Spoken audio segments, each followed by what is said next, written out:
Hello, naitwa Dr. Majid.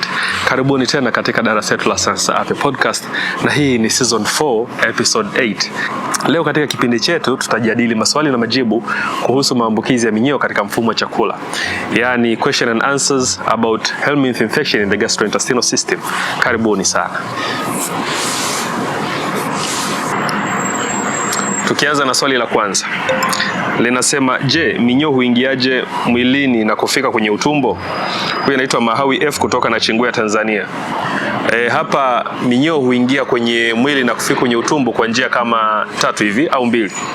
Kwanza kabisa mtu anaweza kala chakula au akanywa kinywaji ambacho kina mayai ya minyoo, na haya mayai yakifika tumboni yana hatch, na baada ya hapo vile vimelea upenya kwenda kwenye ini, na kutoka kwenye ini upenya mpaka kwenye mapafu kupitia peritoneum, na hii inaitwa hepatopulmonary migration. Na kwenye mapafu huko vinaendelea kukomaa na baadaye huanza kumkereketa mtu, na akikohoa vile vimelea basi vinakuwa vimeshapanda tayari mpaka kwenye njia za hewa, na akikohoa na bahati mbaya kama amemeza yale makohozi, basi hivyo vimelea ambavyo vinakuwa minyoo ambayo imeshakomaa tayari hurudi tena kwenye tumbo na utumbo, na huko ndo kwenda kuzaliana au kuendeleza mzunguko wake wa maisha.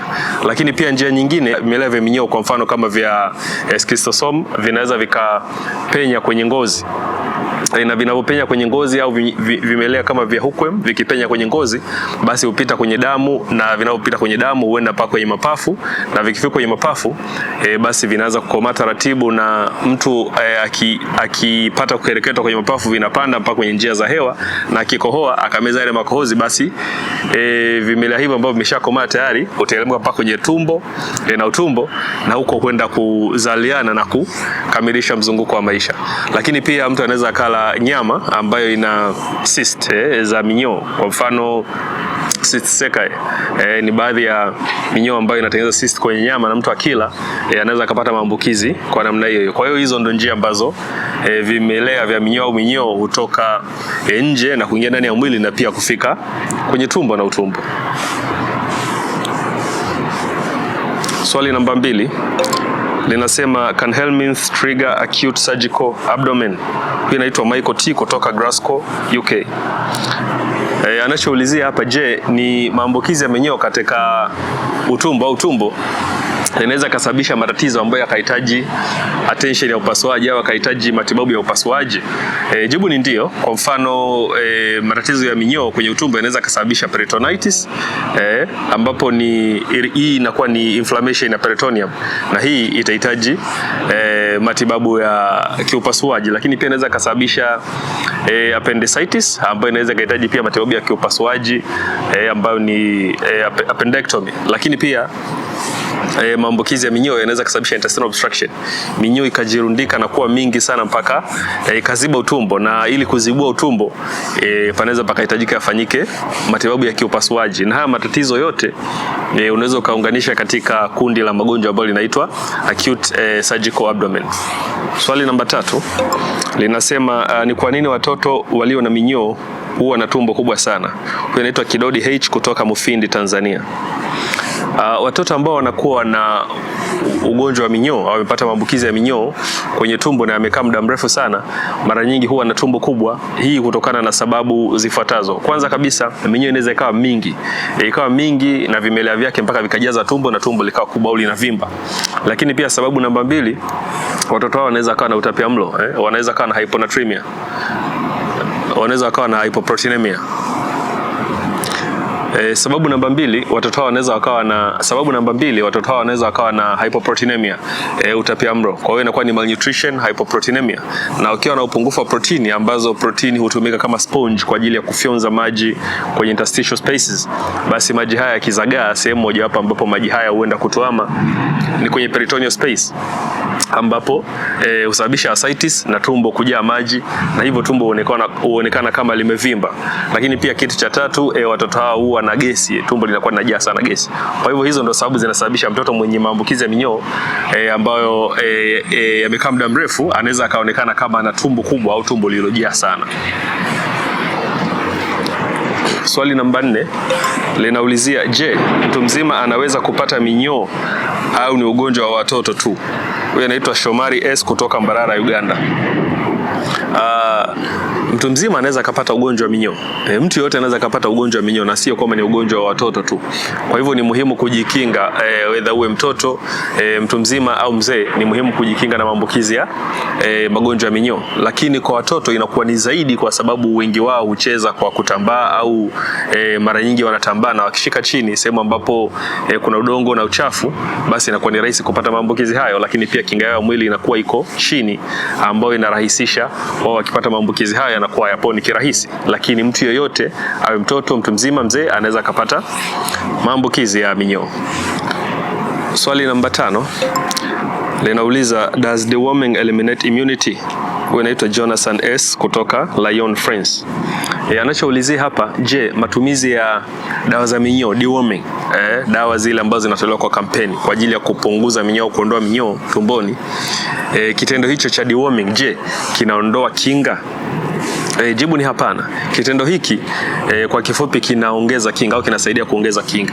Watu wengi wana imani potofu kwamba matumizi ya dawa za minyoo yanapunguza kinga mwilini, lakini jibu sio kweli. Matumizi ya dawa za minyoo, hasa yale yanayofanywa kwa kampeni au kama umeandikiwa kwa ajili ya matibabu hospitali, ukitumia dawa hizi kwa mfumo sahihi, kwa utaratibu sahihi, unasaidia kuongeza kinga yako, kwa sababu mtu ambaye anakuwa na maambukizi ya minyoo ambaye hajatibiwa, kinga yake ya mwili inashuka, kwa sababu anapokula chakula vile virutubisho huchukuliwa na minyoo, lakini pia anapata matatizo mengine yanayotokana na maambukizi ya minyoo yanayosababisha kinga yake ya mwili kushuka. Kwa hiyo matumizi ya dawa za minyoo, deworming, hayapunguzi kinga, bali yanaiongeza na kuipa uthabiti kwa ajili ya kukinga mwili na magonjwa mengine. Swali namba 6 linaulizia, je, minyoo husababisha kupungua uzito? Inaitwa Fatuma H kutoka Muheza, Tanzania. Jibu ni ndio.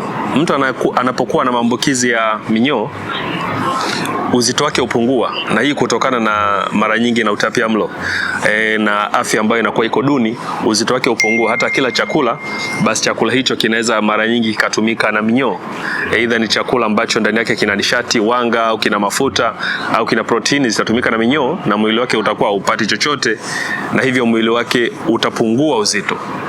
Lakini wapo watu wengine ambao wanaamini kwamba wakipata maambukizi ya minyoo, hasa katika mfumo wa chakula utumbo, itawasaidia kupunguza uzito. Na hii swala la kupunguza uzito ni kitu ambacho watu wengi wanakitafuta au wanakikimbilia, na wanahisi kwamba wakiwa na maambukizi ya minyoo na wakapungua uzito, basi itawasaidia katika malengo yao ya kupunguza uzito. Lakini jambo hili ni hatari sana, kwa sababu maambukizi ya minyoo, pamoja na kwamba yatasababisha uzito wa mtu kupungua, yanaweza kumsababishia mtu matatizo makubwa ya kiafya, ikiambatana na maambukizi nyemelezi ya magonjwa mengine ambayo sio minyoo. Anaweza kupata maambukizi ya bakteria, anaweza kupata maambukizi ya virus na fungus, ambao vitasababisha afya yake kuzidi kudumaa zaidi. Kwa hivyo kupungua uzito kutokana na magonjwa ya minyoo au maambukizi ya minyoo ni jambo la hatari sana. Swali namba 7 linaulizia, can you have worms without symptoms? Huyo anaitwa Laura M kutoka Dublin, Ireland. Anachoulizia, je, unaweza ukawa na minyoo bila dalili za minyoo? Jibu ni ndio. Mtu anaweza akawa na maambukizi ya minyoo ambayo yapo katika latent phase, au katika phase ambayo hajaanza kuonesha dalili, au anaweza akawa na maambukizi ya minyoo ambayo sasa yamesha maliza ile active phase, na sasa hivi ana cysts ambazo zipo katika sehemu mbalimbali za mwili, na hivyo anakuwa haoneshi matatizo au dalili za ugonjwa wa minyoo. Lakini hii mara nyingi wasababisha watu ambao wanaona kwamba hawana dalili zozote za ugonjwa wa minyoo, hata ikitokea kuna kampeni zinatolewa dawa kwa ajili ya kukinga au kutibu magonjwa ya minyoo, wao hukataa kutumia dawa hizo. Swali namba 8. Je, dawa za asili zinaweza kutibu minyoo? Huyu anaitwa Hassan R kutoka Muleba, Tanzania.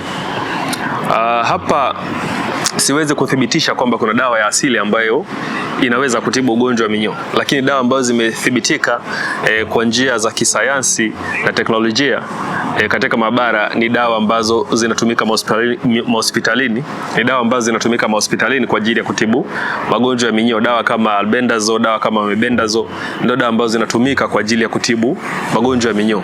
Kwa hivyo dawa za asili au dawa za jadi kwa ajili ya kutibu magonjwa ya minyoo inakuwa vigumu au inaniwa vigumu kuzithibitisha, kwa sababu hayajafanyika majaribio ya kisayansi kuonesha kwamba ni kweli zinaweza zikatibu ugonjwa wa minyoo. Kwa hivyo njia sahihi ni kutumia dawa ambazo zinaelekezwa na wataalamu wa afya kwa ajili ya kujikinga na kutibu magonjwa ya minyoo. Swali namba 9 linaulizia, is schistosomiasis a stomach infection? Huyo anaitwa Clara B kutoka Geneva, Switzerland. Anaulizia au anachokiulizia hapa ni kwamba je, ugonjwa wa schistosome au schistosomiasis ni ugonjwa wa tumbo au ni infection ya tumbo? Jibu hapa sio kweli moja kwa moja, kwa sababu schistosomiasis ni ugonjwa ambao unaweza ukaathiri aidha mfumo wa chakula au mfumo wa mkojo. Kwa hiyo Schistosoma hematobium ni schistosoma ambaye anaathiri mfumo wa mkojo, ambao ndio ugonjwa tunaita kichocho cha mfumo wa mkojo. Lakini Schistosoma mansoni na Schistosoma japonicum wao wanaathiri mfumo wa chakula, lakini pia sio kwenye tumbo, ni katika mishipa ya damu ambayo inazunguka utumbo mwembamba. Kwa hivyo hiyo imekaa namna hiyo, pamoja na kwamba Schistosoma mansoni na Schistosoma japonicum wanaathiri mfumo wa chakula, lakini pia sio katika tumbo, isipokuwa ni katika mifumo ya damu au mishipa midogo ya damu inazunguka utumbo mwembamba. Swali namba 10 linaulizia, je, minyoo anaweza kuathiri ini bila kuishi ndani yake? Huyu anaitwa Hawa J kutoka Kigoma, Tanzania. Jibu ni ndio. Minyoo wanaweza wakaathiri ini bila kuishi ndani ya ini. Kwa mfano, minyoo aina ya Schistosoma mansoni ambao wanaishi katika mishipa ya damu inayozunguka utumbo mwembamba au ambayo iko jirani na ini, waga wanataga mayai, na haya mayai yanaweza yakaenda mpaka kwenye mishipa ya damu ambayo ipo katika ini ambayo ni portal veins. Sasa wakishaingia katika hii mishipa ya damu, huko wanasababisha madhara mbalimbali, ikiwemo wanaachia cytokines ambazo mfano mmoja wapo ni interleukin 3, lakini pia wanatengeneza wanasababisha inflammation, na hii inflammation ikikaa muda mrefu au mabadiliko yakikaa muda mrefu husababisha mabadiliko sugu ambayo yanaitwa portal fibrosis, ambapo ndani ya portal vein panakuwa pana nyuzi au panatengeneza fibers ambazo zinaweza zikaziba hiyo mirija ya damu au mishipa ya damu ambayo inasafirisha damu kutoka katika utumbo kwenda kwenye hini, na hivyo kusababisha matatizo mengine. Kwa hivyo hiyo minyoo aina ya Schistosoma mansoni kwa mfano, pamoja na kwamba inaishi nje ya ini au haiishi ndani ya ini, inaweza ikasababisha matatizo makubwa kwa ini namna hiyo. Na hayo ndo maswali 10 ambayo yamechaguliwa na timu ambayo ilikuwa ikiandaa maudhui haya. Na natumaini umejifunza mambo mengi kutokana na namna tulivyojibu maswali hayo. Mpaka hapo sina la ziada. Ningependa kukushukuru sana kwa kututizama na kutufuatilia. Mpaka wakati mwingine, bye bye.